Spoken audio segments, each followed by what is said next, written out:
Welcome, everybody. It's Julie Dara Roberts and Merissa Indigo, and we're here with our Coast to Coast Gridworkers chat.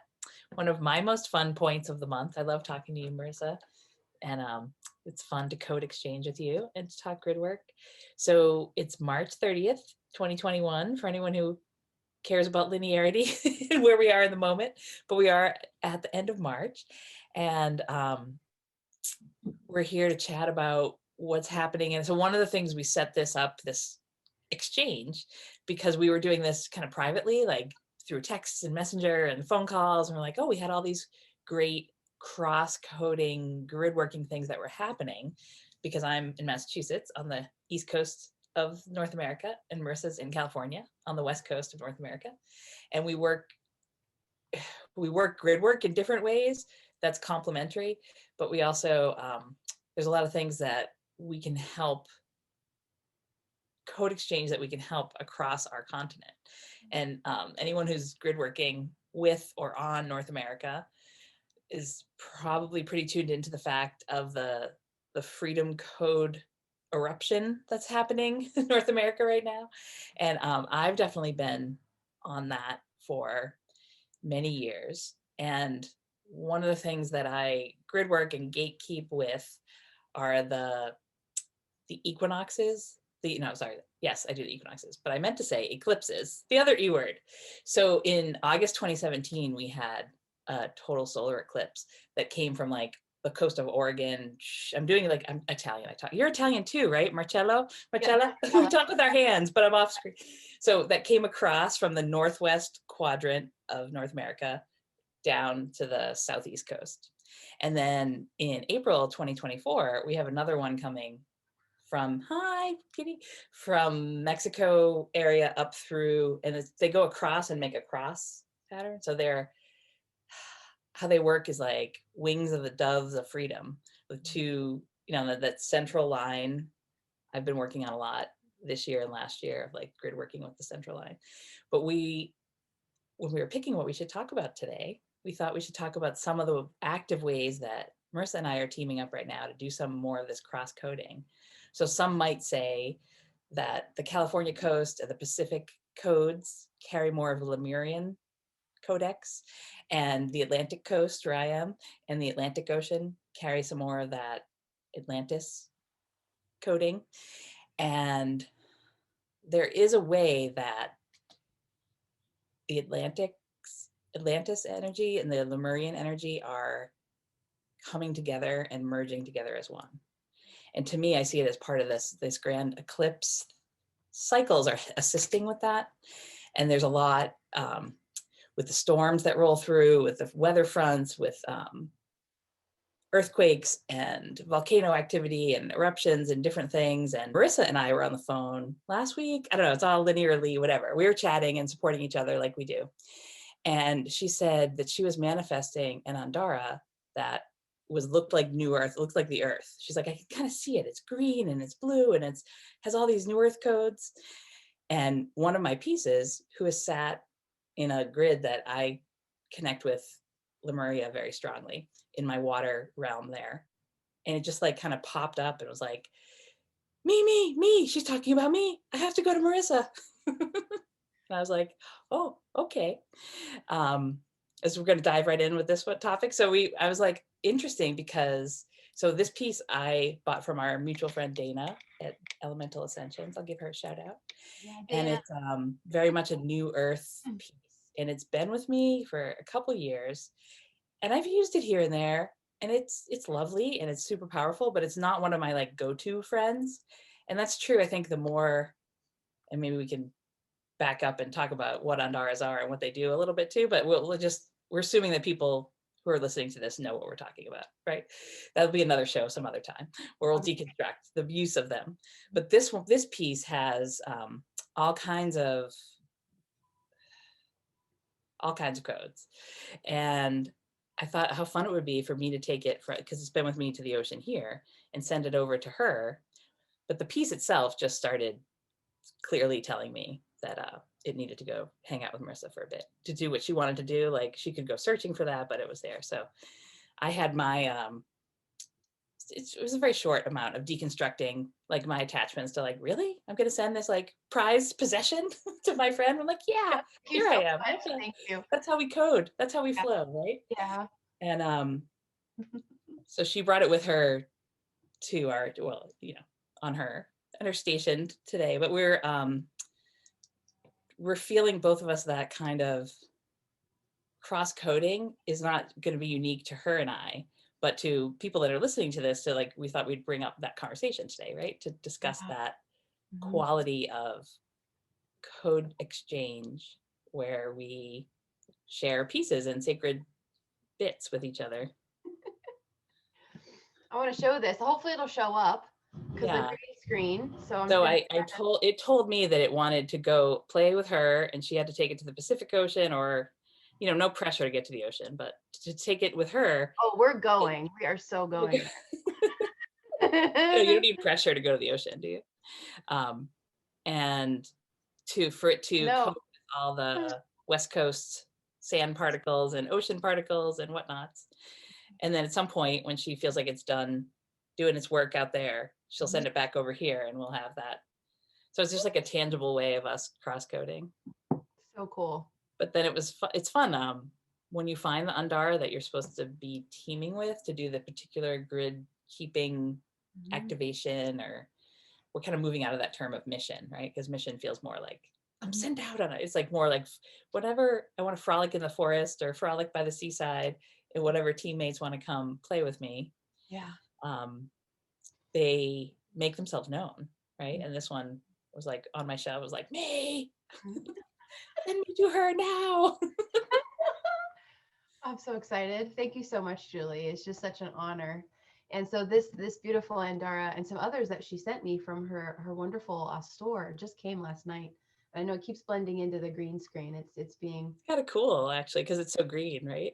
Yeah. It actually looks like more, for me, the Andara's work is like a doorway.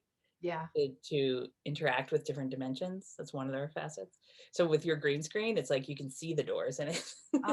Good point. That's really cool.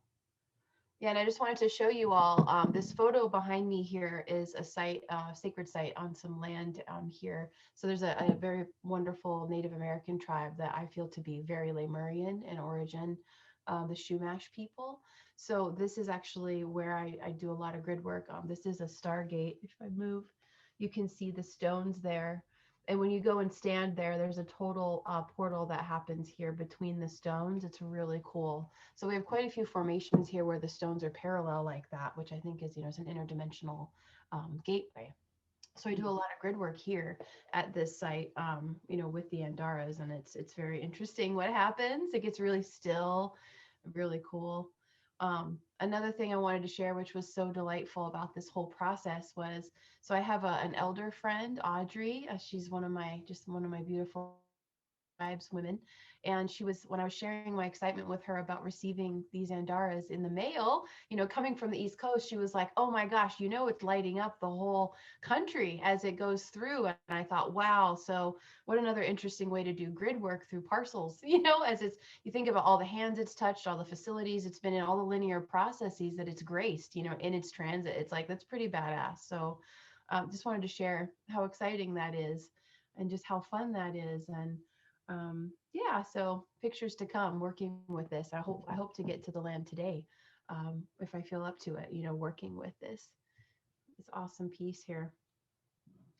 I just want to like put it on my head, but it's kind of big, so maybe that'll be another thing. Maybe we need to come up with like a headpiece that like holds these in place, like a transistor station thing, like some Tesla thing.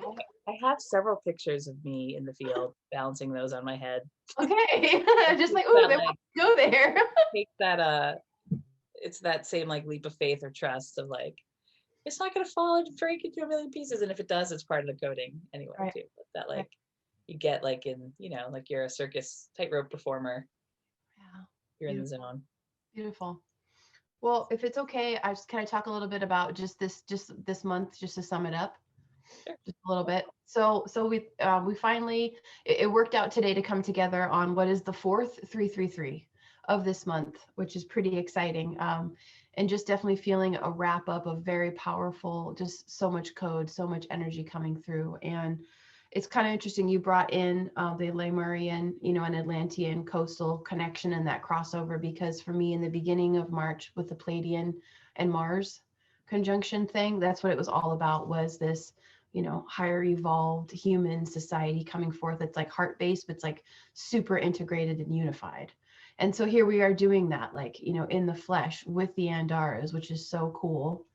And I just wanted to just offer some support out there. If anyone isn't feeling well physically, the magnetosphere is going through a lot. And I've been down and out, I would say the majority of this month, integrating, receiving intel, and just having to be really slow in my movements.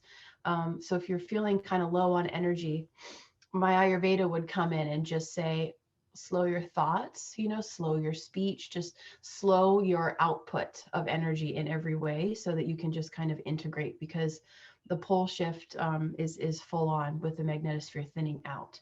So I just wanted to offer that. If anyone has just felt really exhausted this month, I have, it's just part of the integration, and just enjoy it as best as you can, and just receive and have patience.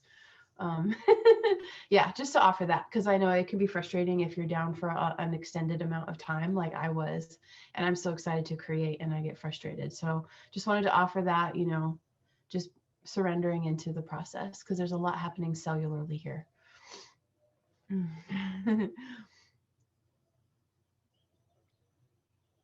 So can I ask, like, so have you been experiencing pole shifting? Because that hasn't, it's different than what I'm experiencing. So when you say For that, me, what does that have to do with? for me, I feel like there's like an unzipping happening. Like, these are the visuals I'm getting. So for me, the pole shift is the magnetosphere is thin, meaning that more light is coming in. And I'm having this experience of cellular rewriting, where I have these visuals of like the cells are getting unzipped and light is coming in and scooping out old stuff. And then they're getting like almost stitched back together, but they're an entirely new cell. And so for me, that's what I'm experiencing right now of the pole shift, is that the magnetics are coming in and balancing everything into more light. It's interesting. Yeah. And it's exhausting. And then like the gamma rays, like a lot of nausea. So there's a lot of, I feel, a cellular detox going on, like a purge going on, which has been my experience right now, the pole shift, as we're, shifting into more light. Can I unpack that a little bit for my, like, Yeah. how I see it Yeah, myself, or I'd love for other to. people? Because Hmm. um, I respect that that's what you call a pole shift, but I also know that a lot of people think about the pole shift as either a north and south pole Hmm. flip, Yeah. or the magnetic north pole of the earth moving its location. Hmm. So what you just described has been like on full throttle for me the last many weeks, Yeah. but I wouldn't use the terminology of pole shift for it. Just for myself, like, I've been working it through um, for sure with the same magnetics, but with the equinox cracks, like what you just described, is like how I see those, what they call equinox cracks, right? So at the equinox, the earth, the way it's tipped on its axis in relation to the sun, the north pole, the incoming solar energy, and the earth grid like create this like south pole, or north pole like place where they cancel each other out. Hmm. And then it quite literally creates a crack or an opening. And one of the articles, I was thinking of you, that I read about this, they said that one of the openings this year was, or was maybe last year, was as big as California. So Yeah. these equinox cracks in the magnetosphere are that thing you talked about, is the unzipping, is they unzip, they open literally. And then they're this place where all this solar wind, all this plasma energy, all these codes, all this stuff comes pouring in. Hmm. And it's like the light coming in, and then they do, just like you described, like kind of close back up when that particular alignment shifts away. And that's what makes the aurora borealis, the Right. northern lights. And like we have been getting like a northern lights for ourselves, and people sometimes experience it as eye stuff, pineal stuff, headachy stuff, eye strainy stuff. I just have to lay down, close my eyes, and be in darkness stuff. Yep. Like that, when you were talking about the physical body, it's like it can Yeah. have and when your pineal gland gets turned on and a heavy dose of this kind of light that we just described will Mhm. activate your pineal and help it to detoxify and decalcify, do all, and then so that process of the old stuff flowing out is, I think, what causes the physical body to need to purge or to upgrade or to rest deeply or to hydrate. And Mhm. you said something that like really pinged another thing for me. So I do a lot of work with sacred sites, some of them here that I can go to in person, but many I work more remotely with all around the globe. But in particular, the corridor of from Arkansas up to where I am, that whole Mississippi Valley, Ohio Valley, up through New York, Pennsylvania, up to here in Massachusetts. But there's a collective, and I noticed it here palpably, but that like goo, like what you've been experiencing in your human body, we've been seeing as grid workers from a big picture view of the earth too, right? Like the sacred sites, the stone chambers, the alignment sites, they have had this like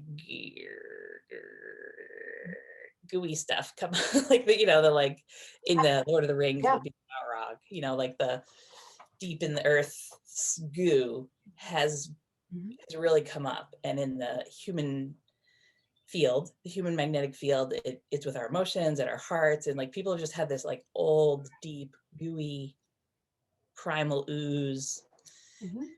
come up.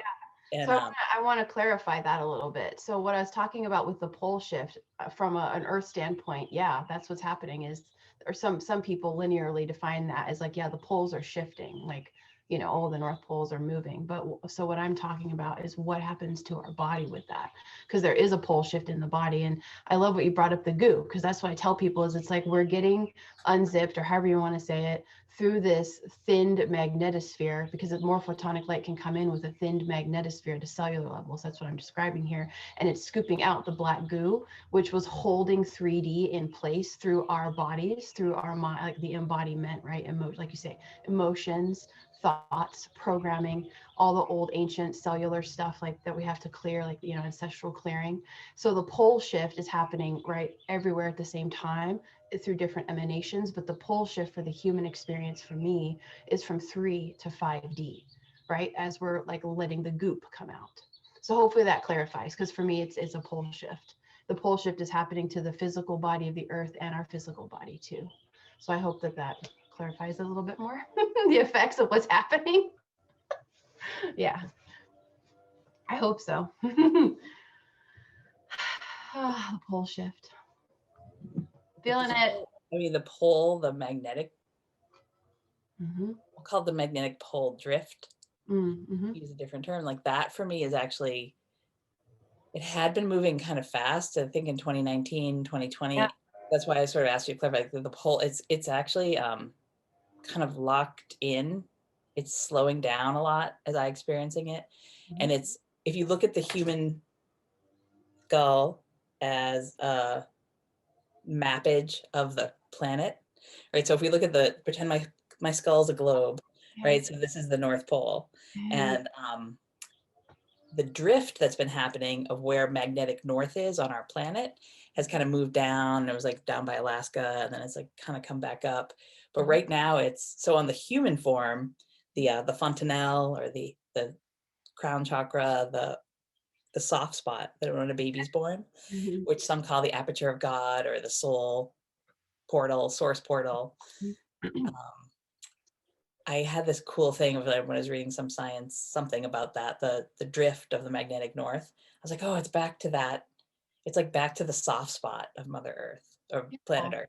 mm. Just like, and then for us too, it's like back to the central point. And then I feel like it's gonna hang here. Or to me, it's like it's stabilizing in that spot, sort of like Mhm. locked in for a bit, and it Yes. will start to move again. But that's like a whole different, separate from the phenomenon we talked about the cracks and the thinning magnetosphere. But that the drift is like cool. It's like aligning us to true north, which Yeah. from a Love human it. point of view, it's like it calls out your soul purpose. It's Mhm. like when you're where does your compass point? What is Yeah. what's your soul alignment for Yeah. this now? So good. I agree. And it's cool because then that brings in the stabilization. So we've had these like a little bit of wobbly, And then what does it do? It shakes everything up, you know, and then the old purges, and then we kind of stabilize in this new foundation of being that's on point, like you say, aligned with the north, the true north, which I love. I love those words so much. It's so awesome. And I feel like, isn't that, like, I was going to say, like, that's setting us up for this is my what I'm feeling is, so we have all of this, you know, almost like you're shaking a jar of oil and water and then watching them separate and watching what settles and what leaves and all of that. Um, and that's been all of March. And then we have the equinox come in, which is like, okay, equilibrium, equanimity, like where is everything equanimous or not? And again, more sifting. And then we have now coming the resurrection. That's what I'm getting, is resurrection codes, like the 4/4, you know, Easter, angelics, birth of Gaia again with Istara, you know. Yeah, so it's so cool to me, like how it's funny because the whole thing is non-linear, but then when you look from behind, like you see the linear transgression of how they kind of build upon one another so we can keep going. It's so cool. So anyway, I just wanted to share that. It's so cool. That is so cool. And I have one advice piece to the grid workers who are listening to this, and what to do with the black goo some of us have been Yeah, great. Yes, please. That's that great. it because the training a lot of us got was about like engaging with, or like poking the bear, or like going into sites and like cleaning them and like doing that work. That's like, we've transcended that, and we're fully in the creation of the light, being builders and architects of light, building on. So I see us as crystalline grid keepers and crystalline grid workers. It's like we'll go in and we'll be building with light, and we'll be creating, whether it's in like a place like you're talking about, like a certain spot that's like a Stargate system, or some things are larger, even like cities of light over human cities, Yeah. and doing all this other work. It's like we're in these upper realms working with coding the light. And it's really important. My advice is to just allow the goo to like drain and dissolve. And It just I'll dissolves give away. full credit. I know you were at the Sandra Walter webinar and you follow her work like I do. So this is like one of her advice pieces that for many years now has been like, yes, that. Because I was sort of trained and like sort of raised in grid working systems that were more about dismantling and engaging with the others, the lower stuff. It's like, it's so free of all of us, I think, or like now we're like, oh, that time's passed. Yeah. We've moved on from that. And it's like, we really have to, in our own, and we do it through our own field, right? Through your own human stuff. It's like, oh, when I have these emotions come up, like, how do we hold space for them in loving kindness and allow the full effect of it, but knowing that we're just approaching it from a higher dimension and a higher level, and in our full creatorship and buildership, and just allowing the old to fall away. That's such an important point, and I'm really glad you brought that up, because for me it's second nature to just know, like, well, I've witnessed it, and that's it. It's going to dissolve. The higher light is coming in and taking care of it, and it almost is like, it's almost like I just see it dissolve away, you know, as it gets integrated into the higher light. So I'm really glad you said that. I think all of us in March had a thing that maybe we thought, like, we had a thing like test, for lack of a better word, like our metal, if we were going to work with that way or not. It's like, okay, here's some deep, old, super deep goo. How are you going to perform this time around? Yeah, beautiful. And we can all give our legs a pat on the back, like, oh, we held it with light. Like I could say for myself, like it was like a, not even tempt. It was just like oh, it's back in your face. It's like, all right, in that moment, like what's your choice point? This is your choice point, and what's your choice? Yeah.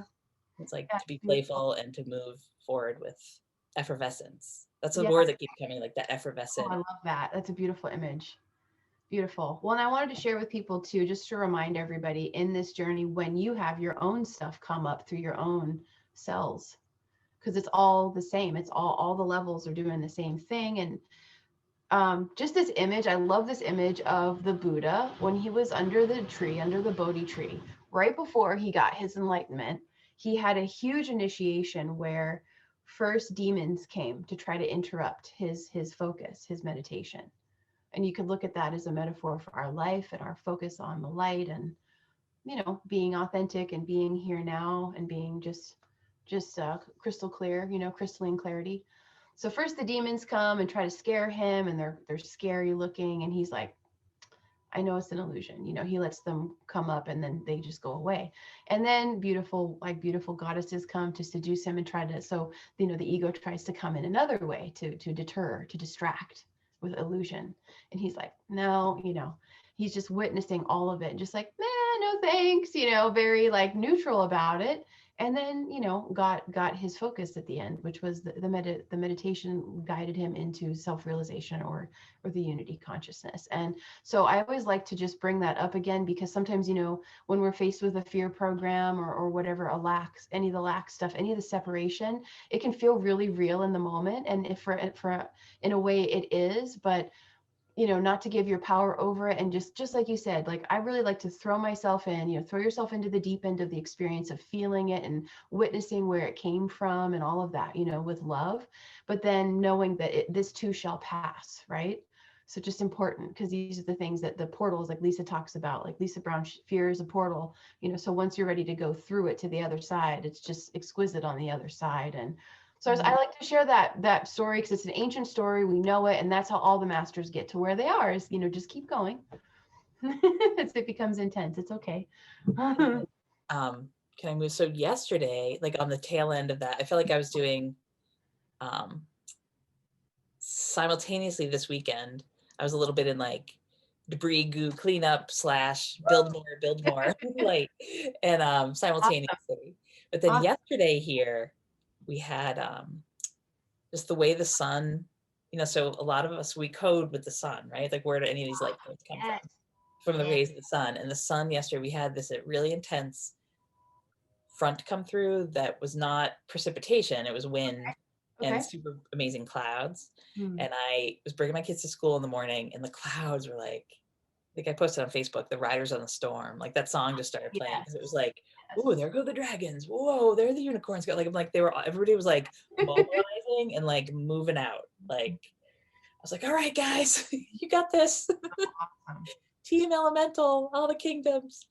And then midday yesterday, I went out onto my front steps, and the sun, so you see rainbows where, you know, some of the prophecies would talk about the rainbow skies, and like that's happening now. Like, you know, it was clouds, but it was around the sun. There was this rainbow ring around the sun.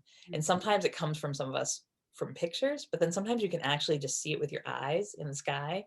Not like a rainbow, like a band of rainbow. People know what I'm talking about, like that iridescent cloud thing. And that was happening big time yesterday. And in my pictures, it was like I had a full cross. I was like, oh, the Easter energy is just open here, and the rainbow. And I think it's okay. I keep scanning, like, is it okay to talk about this? Like, with my inner guidance, but that it came clear. So my father-in-law, my husband's dad, lives in the next town over from Salem, Massachusetts. He lives in Marblehead, and we're going there for the weekend for Easter. And then his birthday is the 5th, and he turns 89, grandpa. Wow. Because of, like, you know, global whatever's things. He was alone last year, like a lot of people were. So we're like, we're going in, we're going up. So we're going to stay with him, stay nearby him. But so we're going to Salem, which is, I've been working Salem for how exciting, long time, but it's not. And I had this whole, I'm sure you get this too, like, maybe I'll put a missive out, or maybe I'll write a blog post about it. But I had this like, oh, like knowing what we're going to do. Like, I work the Rainbow Bridge in Salem. Like, Salem there's a lot of layers of Salem, and we've all probably heard the tales. But really what's going on there now is it's like a meeting ground for magic. It's a rainbow bridge. And the sun told me yesterday, I was like, oh, I kind of just saw what my family's going for and what I'll be doing when I'm there. And I was like, wonderful. Oh, like, you know, it's like Easter egg, rainbow coated. I'll send you some pictures, or I'll post some pictures, because the sidewalks literally are like the crosswalks are rainbow colored, and it's very, and I was thinking too of, like, people think of Salem as a place of tragedy or a place of, you know, maligned energy, which that has that layer too. But really right now it's like, but it's a hub. It's this place that attracts like anyone who's has some pagan witchy wizard qualities, or anybody who plays magic realms. Yeah. It's a Mecca place. Like Oh, people wow. go to Salem to like honor the ancestors who went before, but also to bring their own light codes. And it's right on the ocean. Beautiful. How exciting. I look forward to photos of that and hearing about that. I agree with you. And so this is what's so interesting is, you think of a place on the planet and you can tune into it, and then you can tune into multiple layers of it. And I want to encourage everybody to do that, because it's funny. There's like blankets of code of, how do I describe this? Of like frequency bands that are held in place by popular thought or mainstream thought forms, holding something in place. But then so just to encourage everyone, keep probing more deeply and feel what else is there. Because just like you say, yeah, there's, it does have an aura of what happened, but then there is, so you can feel, just like you said, that there's so much potential. And that's true of so many places. And just want to, for a fun, little psychic like sensation exercises, look at a globe or just think of places and hear the name of the place and see what you get. And you get one thing, go deeper until you can't get any more. Just have fun, because that's another way we can tune into all these different layers of what's to come, what's there, what happened a long time ago, what happened before that. Like before the tragic stuff, there was a lot of magic too. And so there's so many, just I almost see it like sedimentary rock layers Well, of it's frequency interesting. bands. It's a gateway to so you know there's an America Stonehenge? Have you heard of that? I think so, but where? Which one? It's in New England. It's in New Okay. Hampshire, just over the Massachusetts. It's about an hour from here where I live. Okay. And it's so Salem is actually one of the hubs. So the America Stonehenge, or it's called Mystery Hill, I prefer Mm. to say, because the American Stonehenge is like a Yeah, it's like this is our own thing. commercialized, sensation. Like, but it's really cool. It's an astronomical alignment calendar, Oh, and it's a mountain. It's a peak. It's not a mountain compared to California terms, but for the New right, England, right. it's like Awesome. 1,000 Awesome. square of miles above sea level. But it's a ancient astronomical alignment site, and so Oh, from the visual place, there's standing stones that are aligned to all the major, both cross quarter, the yeah. equinox and solstice, cross quarter, the lunar standstill times. And it's Mhm. been stewarded by this family. Their last name is Stone, which is Oh, so sweet. The Stone family wow. Yes. takes care of it. And so it acts like a hub for this region, for the grids. Energetically, it does a lot of things. But Mm. this is like why did they pick that spot to put the astronomical calendar, right? It's like it's north of Boston, but it's a hub. But Salem is one of the terminus spots of the hub of America Stonehenge here too. So I've been reading some articles that they're finding like more mounds, and more like kind of henge type things, and it makes me so excited because I sense that we have those all over the place, and there's just more to be discovered. yeah, this in January, in one of my freedom code leave the house moments, Woo! so there's a University of Massachusetts is a public school, like the UC systems out there. An astronomy professor built a modern day one on the campus there. How wonderful. And I've been reading about it for years and years, but I finally got to go. And I was like, Oh, because I had this like, well, it's not going to be as like cool as like the real ones, right? Because it's like modern but I went and I was like, oh, it's like the cool thing is like we can go to ones that had been built, or like we can build them in our own backyards. that's We right. can build them in our own land. And it was really powerful. Mm. And it was so cool to like be part of the new, it's not quite as big as like the monoliths that are at any of the Stonehenges, but and I was laughing at myself because I'm married to a college professor, but I was like, oh, if only professors had built the ancient sites, we'd have plaques. Like it had all the like, this is what this is aligned to, and this is what it's like. It was a teaching thing because it was, I was like, it probably there is like a lot of the stone like carvings. We just haven't learned how to decipher them yet, Mm-hmm. right? Mm-hmm. Yeah, so cool. That makes me think of just like anybody that has a backyard. I wish I did. I don't have a yard right now where we are, but if you want to build a medicine wheel, because when you're talking about the stone circle, the mystery hill, so I was closing my eyes to see it with you, and it's a computer. It's like a compass and a computer. It's a multidimensional computer, galactic computer system and a portal too. And the woman I worked with for many years built her own medicine wheel, and it's a book by Sun Bear.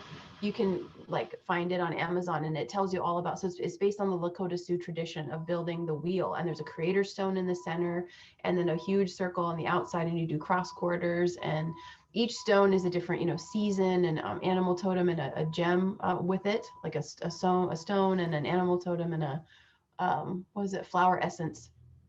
But it's such a trip to work with the creator stone and sit there, and then to go to a different position or work with things like feel where you're called to go. And it's just interesting because it's such like a quantum computer system. So yeah, that's like a dream project of mine, to build those like with everyone. That would be so nice. So I'm putting it out there. But if you have a yard and you're so inclined to build something that you could, have people come over and play, I highly recommend that, because it's really fun. Just like you say, we can build our own. It should be in every backyard of every school. Can you imagine? Oh my Yeah, God. I can't imagine. I'm gonna start with my local one, and then I'll Yeah. get on the road. Yeah, I'll find the book. I'll put it in the description if you guys want to look at this book and see. It's just so nice how it breaks it Or down. even have the kids. It's fun to have them like build their own and make the new. Yes. It's like bridging, like you say, light bridging, rainbow light bridging, past and future now. Can I take a moment to ask you about your new wonderful, amazing thing that I've been seeing you offer around? Yeah, thank you. I'm so excited to share this, you guys. This is something that came through with the huge eclipse portal that we had in January of 2020. That whole huge conjunction and everything. So I've developed through my own integration and, having these light body upgrade sensations in the body. I've developed what I call light body prana yoga. And it's a really special practice. It's kind of a yin and restorative type yoga that's kind of melded with qigong and a lot of flowy movement and breath. We're working with the breath and surfing the breath, and what we're doing is working one area at a time, depending on where we're feeling it that day, tension or tightness, or I call it crunchy. Your neck is crunchy.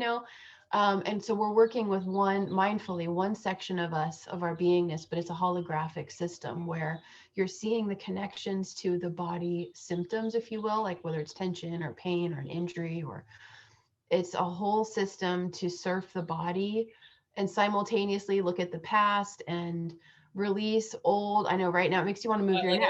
Still stretching. Yeah, we all need to and so how this came about, it's hard to be succinct about this because it's such a big practice, but how this yoga teacher can't sit still. We never do.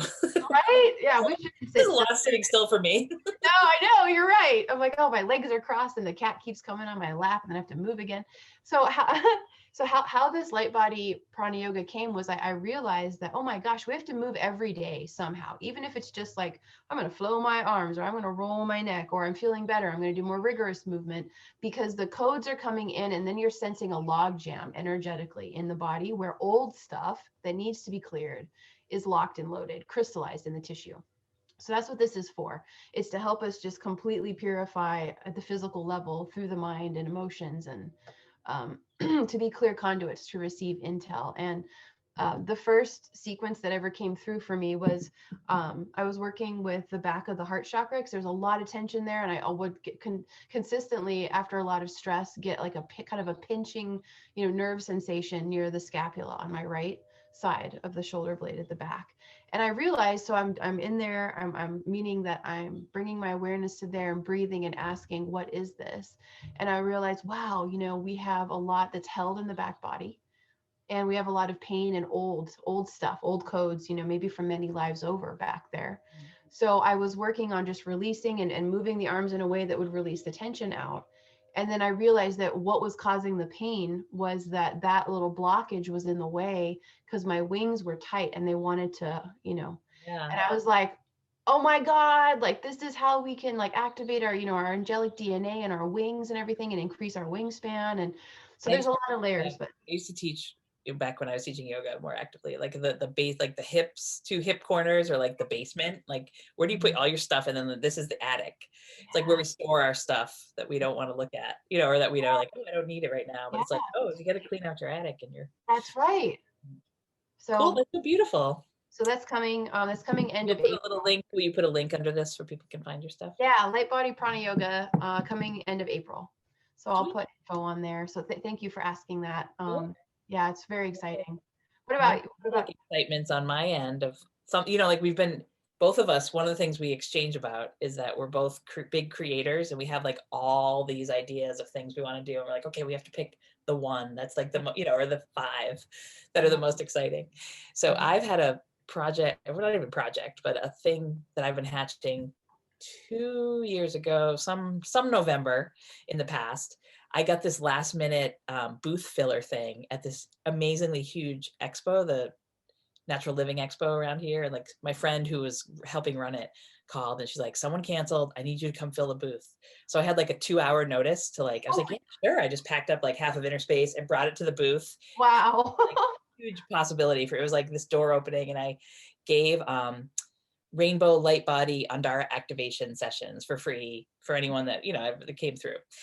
And that was awesome. But I got the whole time like, don't you have any for sale? Don't you have any for sale? Don't you have any for sale? Like I could have sold like a booth full of Andaras at that thing. And I was like, I had 2 hours notice, but I didn't have a stock of them. But then I had so much fun at it the first year. I was like bound to go the next year and signed up for it. So right around the time when the Globe was stocking up on toilet paper, I was stocking up on Andaras. So last January, because it was set for November, but I was like, oh, I have to like code them and, work with them for like at least a year, I would say, before I'd send them out, vet them in my own field and like get to know them and activate them and work with them.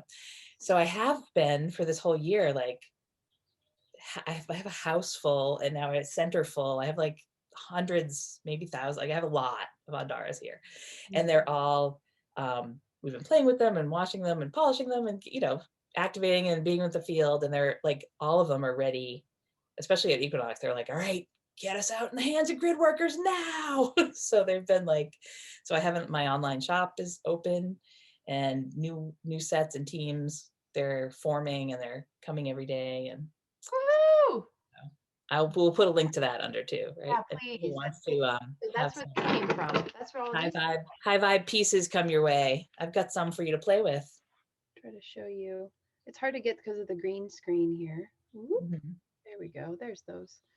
And then this amazing. I don't have any of those for sale. Yeah, these are different, but just well, it's fun, and as we talk about like New Earth, as we support each other and our friends, like a lot of a lot of my friends have their caches of Andaras that want to go out. So it's like we all work together, and it's like, oh, you might be connecting with. So a lot of times Andaras will come to us in our dream state, in our meditation state, like when we're tuned in and plugged in. Sometimes you'll see the piece, or you'll just feel the color vibe. That's the way it happens for me. It was like, well, the first one I got was dark, like sapphire blue. I was like, I knew I needed one, but it's like, you can't get, well, you can do whatever you want, but it's very valuable to have like lots of different resources to get high quality Andaras, because not everyone has. I don't have one of every color here, and like some people have some from different parts of the earth, and it's nice to have a network of all of us, like just open share, just because like we're all on Team Andara to get the word out there. So it's like, oh, I have my friend in, that already happened for me in one of my Facebook groups. It's like somebody was looking for a certain color that I didn't have, and I was like, oh, I just know who has it. My friend Lois has that for you. Let me send you to her store. Oh yeah. Like that's our new, I hate the term newcomers, but whatever the better word for that is.